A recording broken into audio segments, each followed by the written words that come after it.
തെരഞ്ഞെടുപ്പ് കമ്മീഷനുമായുള്ള കൂടിക്കാഴ്ചയ്ക്ക് ശേഷം ഇന്ത്യ സഖ്യ നേതാക്കൾ മാധ്യമങ്ങളെ കാണുന്നു. In 2019 and other letters of the EC which we read out to them. Our complaint is that this statutory rule and this 2019 guideline has been given the go-by. The Chunav Ayog has now repealed this 2019 practice. The net result is that by a method of practice, EVMs can be counted, and if the EVM counting gets over before the postal ballot, it will still be completed. In other words, the postal ballot counting and result need not be declared first. This, number one, is a very grave and a clear violation of a statutory rule. Number two, you cannot change a statutory rule by a guideline or a letter. Number three, this is the understanding in the guidelines of 2019 of the EC itself, and that can't be repealed. And above all, number four, we all know that the total difference in votes between the two main contending parties in a particular area or even the whole state, let us assume it is X. The postal ballots may be 2X or 3X, outstripping that entire margin for the whole state between two parties. PR Aravind ചേരുന്നു. അരവിന്ദ്, എന്തൊക്കെ ആവശ്യങ്ങളായിരുന്നു തെരഞ്ഞെടുപ്പ് കമ്മീഷനുമായിട്ടുള്ള കൂടിക്കാഴ്ചയിൽ India മുന്നണി ആവശ്യപ്പെട്ടത്?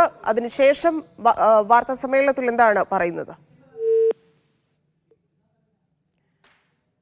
വോട്ടെണ്ണൽ ദിനത്തിലെ സുതാര്യത ഉറപ്പാക്കുക, സജ്ജീകരണം ഒരുക്കണം എന്നൊക്കെ ആവശ്യപ്പെട്ടായിരുന്നു കൂടിക്കാഴ്ച നടന്നത്. സുതാര്യത വേണം എന്നുള്ള ആവശ്യത്തിലാണ് തെരഞ്ഞെടുപ്പ് കമ്മീഷനെ ഇന്ത്യ മുന്നണി കണ്ടത്. മറ്റ് പ്രശ്നങ്ങൾ ഉണ്ടാകരുത്. So friend, this is the main complaint. The two other complaints, one of them will be addressed by my friend Mr. Yechuri. It is to direct the counting officials to follow the existing guidelines. We're not asking for new guidelines, but unfortunately what is already stated in the guidelines is not being followed by the counting officers.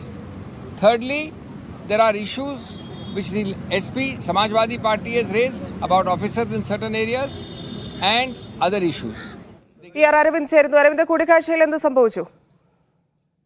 ഇപ്പോൾ India സഖ്യ നേതാക്കൾ തെരഞ്ഞെടുപ്പ് കമ്മീഷനുമായുള്ള കൂടിക്കാഴ്ചയ്ക്ക് ശേഷം മാധ്യമങ്ങളെ കാണുകയാണ്. പ്രധാനമായും നിരവധി വിഷയങ്ങൾ ഇത്തരത്തിൽ ഈ തെരഞ്ഞെടുപ്പ് കമ്മീഷനുമായുള്ള കൂടിക്കാഴ്ചയിൽ ഇന്ത്യ സഖ്യ നേതാക്കൾ ഉയർത്തി. അതിൽ പ്രധാനമായുള്ളത് ആദ്യം പോസ്റ്റൽ ബാലറ്റ് എണ്ണണം എന്നതാണ്. പോസ്റ്റൽ ബാലറ്റ് എണ്ണിയ ശേഷം മാത്രമേ വോട്ടിംഗ് യന്ത്രം എണ്ണാൻ പാടുള്ളൂ.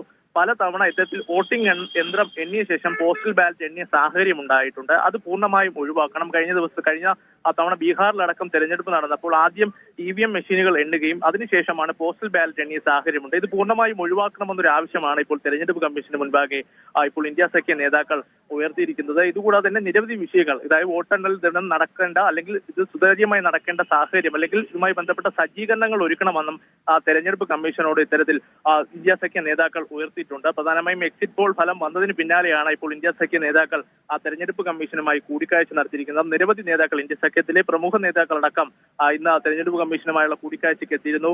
CPI ജനറൽ സെക്രട്ടറി D രാജ, അതുപോലെ തന്നെ CPM general secretary Sitaram Yechury, Congress നേതാക്കളായ അഭിഷേക് മനു സിംഗ്വി അടക്കമുള്ളവർ എത്തിയിരുന്നു. സമാജ്വാദി പാർട്ടിയുടെയും അതുപോലെ തന്നെ DMKയുടെയും പ്രതിനിധികൾ ഇത്തരത്തിൽ തെരഞ്ഞെടുപ്പ് കമ്മീഷനുമായുള്ള കൂടിക്കാഴ്ചയ്ക്ക് എത്തിയിരുന്നു. എന്തായാലും വോട്ടെണ്ണൽ ദിനം സുതാര്യമായി നടപടികൾ മുന്നോട്ട് പോകണം, യാതൊരുവിധ അട്ടിമറികളും ഉണ്ടാകാൻ പാടില്ല എന്ന് തന്നെയാണ് ഇന്ത്യ സഖ്യ നേതാക്കൾ ഇപ്പോൾ തെരഞ്ഞെടുപ്പ് കമ്മീഷനോട് ആവശ്യപ്പെട്ടിരിക്കുന്നത്. ശരി അരവിന്ദ്.